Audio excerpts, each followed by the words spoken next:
In this video, we will learn how to create a Tai Chi ball in Blender 2.81. First delete the default cube, then add a UV sphere. Now go to Materials tab and add white color to it. Select wireframe mode. Then go to Edit mode. Now select the half part of the sphere and assign a different material to it. Choose black color.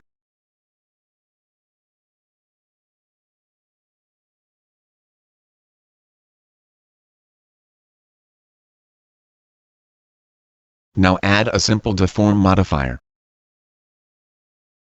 Change the axis to Z.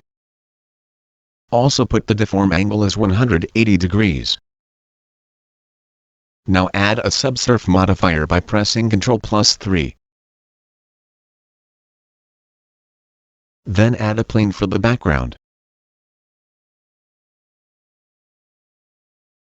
And add color of your choice to it. That's it for today. Thanks for watching, and I will be back with another tutorial video soon.